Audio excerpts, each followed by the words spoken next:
బీఆర్ఎస్లో రాజకీయ కలకలం రేగుతున్నట్టుగా కనబడుతున్నది. కవిత గారు రాసినట్టుగా ప్రచారం జరుగుతున్న లేఖ వాళ్ళ పార్టీ అంతర్గత అంశమైనప్పటికీ కూడా అది కాంగ్రెస్ పార్టీ ఏదో చేసింది అని చెప్పినట్టుగా బీఆర్ఎస్ మిత్రులు మాట్లాడడం అనేది హాస్యాస్పదం. కాంగ్రెస్ పార్టీకి ఇలాంటి ఫేక్ న్యూస్ను, లేఖలను ఇతర పార్టీలకు సంబంధించిన అంశాల విషయంలో కల్పించుకోవడం అనేది కాంగ్రెస్ పార్టీ చేయదు. ఒకటి.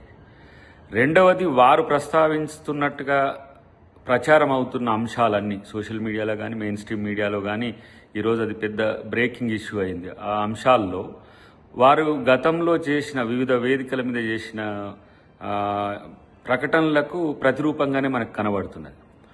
ఒకవైపు రెండవ నాయకుడు లేకపోతే ద్వితీయ శ్రేణి నాయకత్వం వంశంలో బీఆర్ఎస్ కొంత తడబడుతున్నది.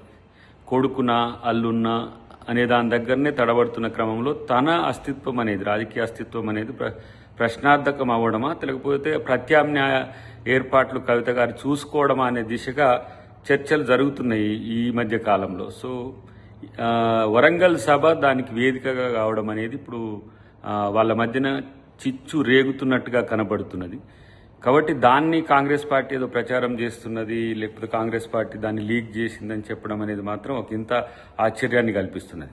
వరంగల్ సభలో ప్రస్తావించాల్సిన అంశాలతో పాటు పార్టీ బీఆర్ఎస్గా మారినాక బీజేపీతో కొనసాగిస్తున్న స్నేహపూరిత వాతావరణం కావచ్చు, బీజేపీతో వ్యవహరించాల్సిన అంశాల విషయంలో కూడా ప్రస్తావన వచ్చింది. కాబట్టి బీజేపీ తనను జైల్లో పెట్టిందనే భావన కూడా కలిసి ఉంటుంది. తర్వాత భావన బామ్మార్దిన అనే దగ్గర బామ్మార్ది కొరకు తగ్గినట్టు కనిపించిన తన కోసం ఎవరూ లేరు అనే ఆలోచనతోని తన తండ్రితోనే తనకున్న అంతర్గత అంశాలు చెప్పుకోలేక లేఖ రాసే దిశగా ఈరోజు అంతరం పెరిగిందా అనే ఆలోచన మాత్రం ఒకంత ఆలోచింపజేసేది. అన్నిటికంటే ముఖ్యంగా ఈరోజు బీఆర్ఎస్లో కానీ బీజేపీలో కానీ అంతర్గత పోరు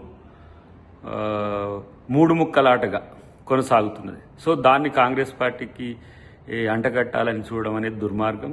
ఎప్పుడు కూడా కాంగ్రెస్ పార్టీ ఈ తరహా రాజకీయాలను ప్రోత్సహించలేదు. మా పార్టీలో ఉండే అంతర్గత వైరుధ్యాలనే అటు బీజేపీ ఇటు బీఆర్ఎస్ వాడుకొని మమ్మల్ని చీల్చే ప్రయత్నం చేసినా అందరం ఏకతాటి మీదకి వచ్చి ఈరోజు ఈ రాష్ట్రంలో అధికారంకి వచ్చినాం.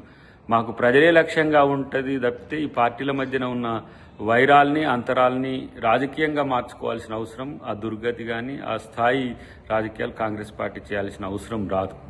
చాలా రోజుల నుంచి జరుగుతున్న చర్చ ఏంది, కవిత ఒంటరైందా అనేది చాలా రోజుల నుంచి రాజకీయ వర్గాల్లో జరుగుతున్న చర్చ, లేదంటే మీడియాలో, లేదంటే సోషల్ మీడియాలో, యూట్యూబ్లలో జరుగుతున్న చర్చకు ఊతమిచ్చే విధంగా లేఖ రాసింది, లేకపోతే రాయబోయింది, లేకపోతే అది నోట్ ఏది వివిధ మార్గాల్లో తయారు చేయడానికి కూడా ఈ రూపం ఎంచుకున్నది అని ఒక చర్చ అయితే సర్వత్రా వస్తున్న క్రమంలో ఇలాంటి అంశాలకు నేరుగా అది కవిత గారే సమాధానం చెప్తే తెలుస్తుంది.